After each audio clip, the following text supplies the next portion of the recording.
Sesungguhnya nama Nabi Khidir digelari Khidir karena datang ke satu tempat berubah menjadi jauh. Nama sesungguhnya adalah Talia ibni Malikan ibni Amir ibni Arfakhshad ibni Sam ibni Nuh alaihi salatu wassalam. Jadi keturunan Nabiullah Nuh alaihi salatu wassalam, generasi kesekian.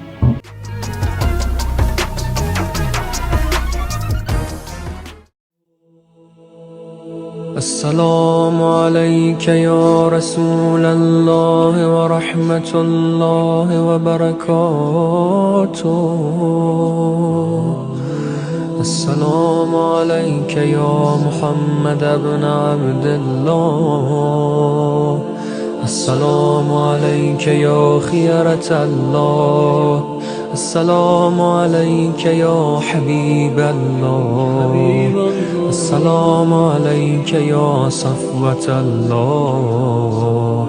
السلام عليك يا أمين الله. أشهد أنك رسول الله،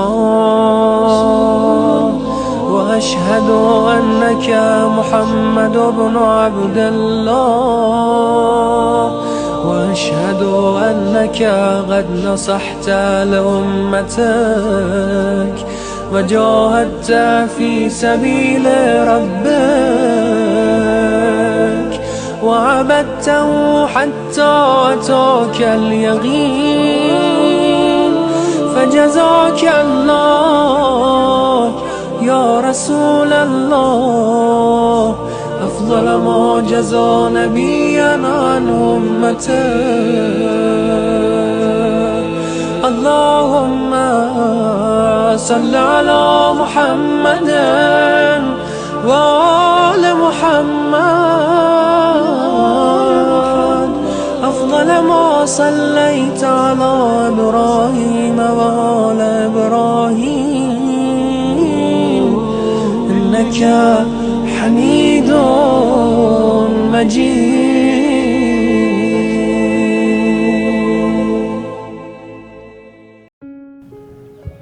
Bismillahirrahmanirrahim. Alhamdulillah rabbil alamin. Assalamualaikum warahmatullahi wabarakatuh. Asyhadu an la ilaha illallah wahdahu la syarika lah, wa asyhadu anna sayyidina maulana Muhammadan abduhu wa rasuluh. Allahumma shalli ala sayyidina Muhammad wa ali sayyidina Muhammad wa ajil farajah. Kunuzul hikmah, the prophetic wisdom. Belajar dari hikmah para nabi dan para teladan agung sepanjang sejarah. Saudara, kita tentu mendengar dari para guru kita, orang tua kita mengetahui tentang sosok yang panjang usia di satu sisi dan misteri di sisi yang lain, penuh misteri di sisi yang lain, yaitu Nabiullah Khidir alaihi salatu wassalam.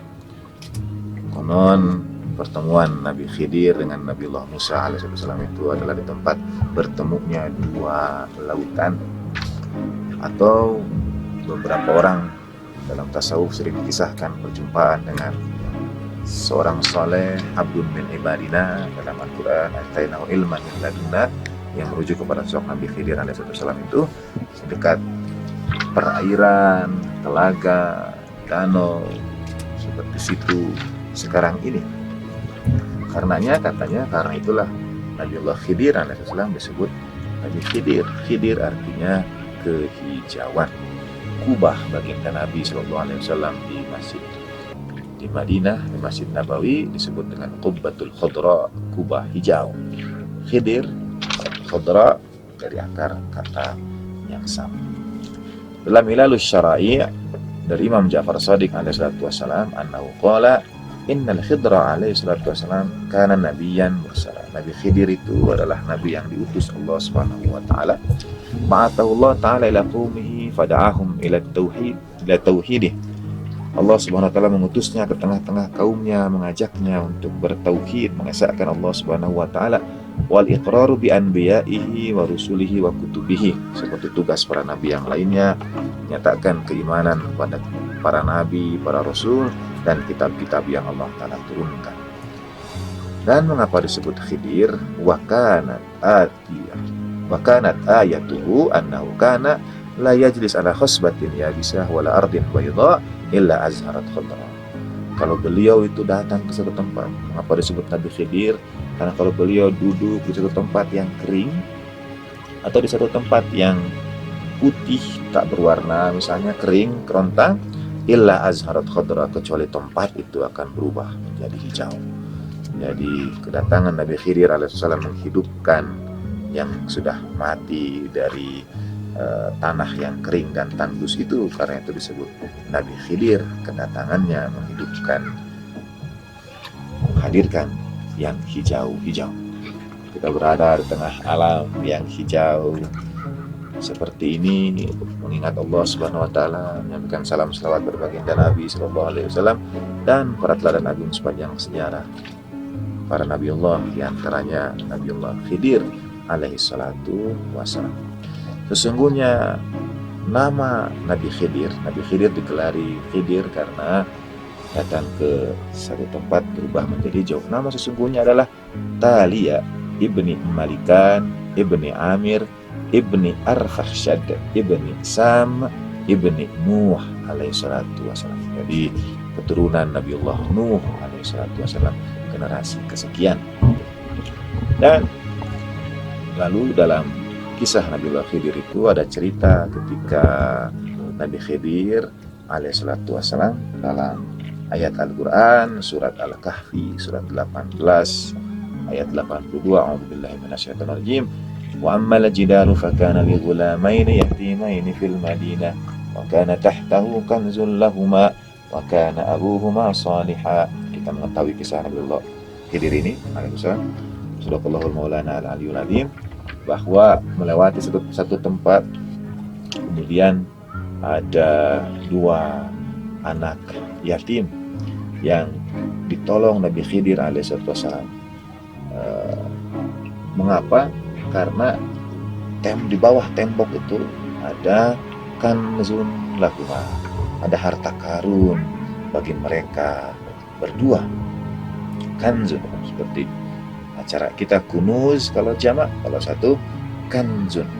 Dalam terjemahan Indonesia, di bawahnya ada harta benda. Kanzunnya itu disebut harta benda, simpanan bagi mereka berdua. Sedang ayahnya adalah seorang yang soleh. Harta karun apa yang dimaksud? Al-Jazairi dalam Qisasul Anbiya menjelaskan, wa kana tahtu kanzun lahuma wa kana huma sholihah, itu adalah walam yakun dalikal kanzu bidhahabin wala fiddah. Harta karunnya itu bukan emas dan permata. Yang berada di bawah tembok itu, bawah bangunan itu, yang diselamatkan oleh Nabi Khidir alaihissalam, bukan harta atau permata, walakin kana lauhan, melainkan sebuah tulisan, sebuah kitab yang memang tertulis dengan tinta emas.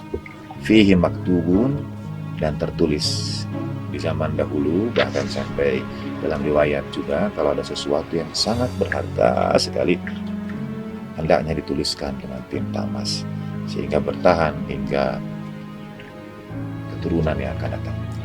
Dalam harta karun tertulis, lauh itu tertulis, ajabun liman ayqana bil maut kaifa yafrah. Ajaib bagi orang yang percaya kematian, yakin akan kematian, tapi masih menghabiskan hidupnya bersukaria. Ajibun liman ayqana bil qadri kaifa yahzan. Ajaib bagi orang yang percaya ketentuan Tuhan, lalu ia bersedih. Ajaib bagi orang yang percaya hari kebangkitan, tapi ia menzalimi orang lain. Ajaib bagi orang yang melihat dunia dan bagaimana ahli dunia itu, lalu ia mencari ketenangan pada kehidupan dunia. Jadi harta karun yang dimaksud dalam kisah Nabi Khidir adalah petuah dan nasihat yang teramat berharga. Wassallallahu ala sayyidina Muhammadin wa alihi tahirin wa anbiya'i wal mursalin wa ma taufiqi illa billah alaihi tawakkaltu wa ilayhi unib. Wassalamualaikum warahmatullahi wabarakatuh.